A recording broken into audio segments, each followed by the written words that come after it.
Good afternoon everyone, welcome to Worthwhile Studies. तो आज 16 अप्रैल है 2025। तो चलिए अपने आज के करंट अफेयर शुरू करते हैं। सबसे पहले न्यूज़ है स्पोर्ट्स से।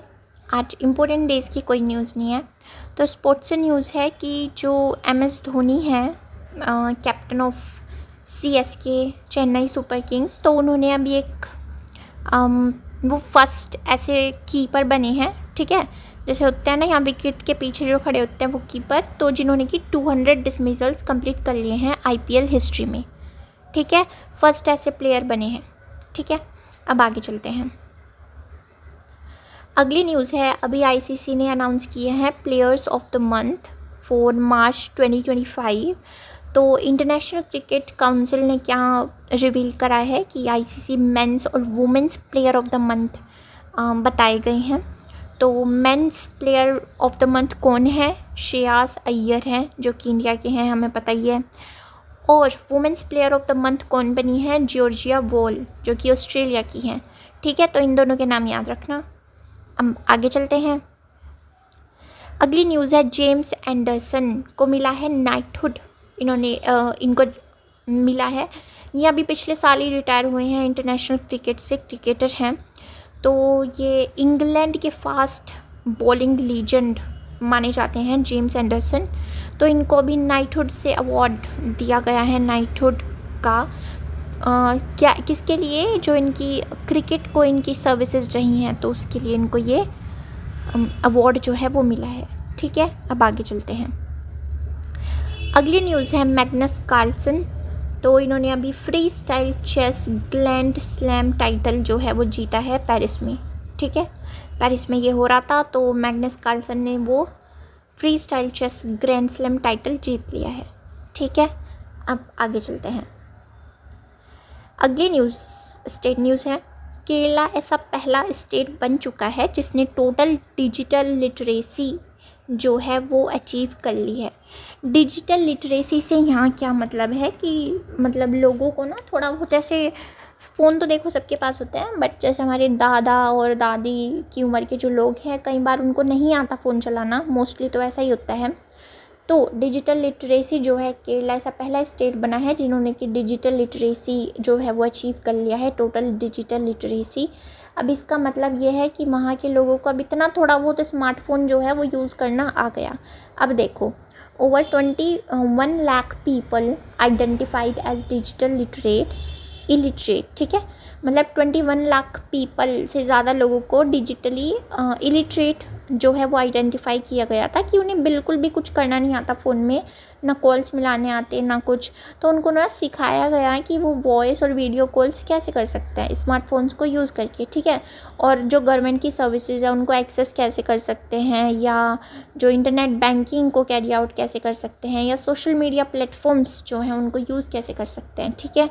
और ये जो इनको सिखाया गया ना, देखो जैसे ये बंदा इनको बता रहा है, इनको सिखा रहा है, तो ये किसके अंडर हुआ? ये एक इनिशिएटिव है, डिजी केरला करके ये इनिशिएटिव है, ठीक है। लोकल सेल्फ गवर्नमेंट डिपार्टमेंट का ही है, ठीक है। तो इसके अंडर ये सब काम हुआ।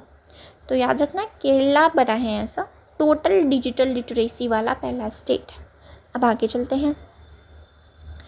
अगली न्यूज़ है, तेलंगाना गवर्नमेंट ने लॉन्च किया है भू भारती पोर्टल, ठीक है। भू से समझ लो भूमि, ठीक है। तो इससे तुम याद रख सकते हो कि ये लैंड से रिलेटेड है, ये लैंड से रिलेटेड पोर्टल है। तो तुम याद रखना, भू भारती पोर्टल किसका है?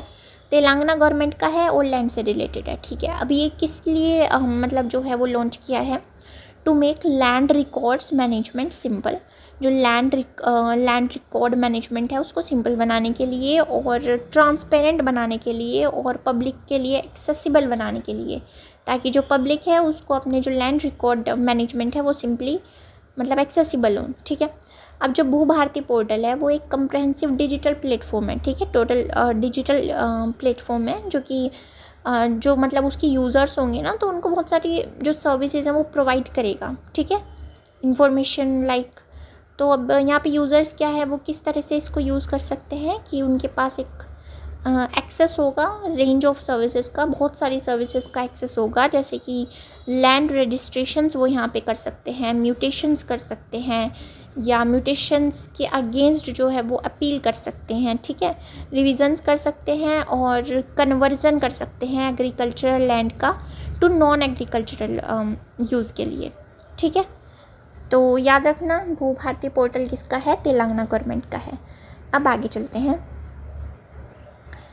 अगली न्यूज़ है लीजेंड्स ऑफ एंडोस्कोपी अवार्ड जो है टोक्यो में दिया गया है, और किसको दिया है, इंडियन ओरिजिन के हैं doctor D Nageshwar Reddy. Indian origin के क्या, इंडियन ही है, डॉक्टर डी नागेश्वर रेड्डी। तो इनको सम्मानित करा गया है लीजेंड्स ऑफ एंडोस्कोपी अवार्ड से, ठीक है, टोक्यो में इन जापान। अब तुमको पता होगा या नहीं पता होगा एंडोस्कोपी क्या होता है, तो I am here to tell you that. तो एंडोस्कोपी क्या होता है कि मतलब to see in the body, जब हम बॉडी में नहीं देखते, वो तुमने देखा होगा मूवीज़ में भी कि एक लंबा सा पाइप भाई अंदर बॉडी में भेजते हैं और वो टीवी पे दिखाई देता है फिर, ठीक है, उसमें कैमरा लगा होता है कि बॉडी के अंदर क्या क्या है ना। तो उसको हम एंडोस्कोपी बोलते हैं, जिससे मतलब जब हम बॉडी के अंदर जो है ना वो कैमरा घुसाते हैं और वो पूरा जो बॉडी के अंदर का है वो दिखता है, ठीक है। तो लीजेंड्स ऑफ एंडोस्कोपी अवार्ड इनको दिया गया है डॉक्टर डी नागेश्वर रेड्डी जी को, ठीक है। तो ये कौन है, चेयरमैन है AIG हॉस्पिटल के इन हैदराबाद, ठीक है। इनकी जो मतलब किसके लिए बना है, जो इनकी इनोवेशंस है ना गैस्ट्रो इंटेस्टिनल एंडोस्कोपी में, ठीक है, तो उनके उसको रिकॉग्नाइज करने के लिए इनको ये अवार्ड जो है वो दिया गया है। और क्या इवेंट हो रहा था, किस लिए मतलब किसके दौरान दिया गया, एक Tokyo life global endoscopy 2025 event हो रहा था, तो उसके दौरान इनको ये जो अवार्ड है वो दिया गया, ठीक है। अब आगे चलते हैं। अगली न्यूज़ अपॉइंटमेंट से हैं। तो TCS टाटा कंसल्टेंसी सर्विसेज ने अपॉइंट किया है आरती सुब्रमण्यम जी को as executive director president and COO, ठीक है। COO क्या है, chief operating officer of the company, ठीक है। तो इंडिया की लार्जेस्ट इंफॉर्मेशन टेक्नोलॉजी है, ठीक है, सॉफ्टवेयर कंपनी है। तो इन्होंने आरती सुब्रमण्यम जी इसकी एग्जीक्यूटिव डायरेक्टर प्रेसिडेंट बन चुकी हैं, ठीक है, और CEO बन चुकी हैं। अब आगे चलते हैं। अगली न्यूज़ भी अपॉइंटमेंट से ही है। तो प्रवीण परदेशी इनका नाम है, ठीक है, प्रवीण परदेशी इनका नाम है। तो इनको अपॉइंट किया गया है एज चीफ इकोनॉमिक एडवाइज़र, ठीक है। चीफ इकोनॉमिक एडवाइज़र किसके, महाराष्ट्र के CM हैं, ये CM हैं देवेंद्र फडणवीस। तो महाराष्ट्र के CM जो देवेंद्र फडणवीस हैं, तो इनके चीफ इकोनॉमिक एडवाइज़र कौन बने हैं, तो प्रवीण परदेशी जी इनके जो चीफ इकोनॉमिक एडवाइज़र है वो अपॉइंट हुए हैं, ठीक है। अब आगे चलते हैं। अगली न्यूज़ सैड डिमाइस से है। तो फिजिस्ट फिलोसफर हैं ये रंजीत नायर, तो इनका निधन हो गया है एट द एज ऑफ 70। तो ये इंटेलेक्चुअल और फाउंडर हैं किसके, centre for philosophy and foundations of science CPFS के, ठीक है। तो 70 ईयर्स की एज में इनका निधन हो गया है। तो मतलब क्वेश्चन तो देखो ऐसे आता है जब सैड डिमाइस से रिलेटेड कोई क्वेश्चन आता है कि रंजीत नायर नाम दे देंगे और बोल देंगे कि ये किससे रिलेटेड है, कौन थे ये, ठीक है। तो अब आगे चलते हैं, याद रखना ये कौन थे।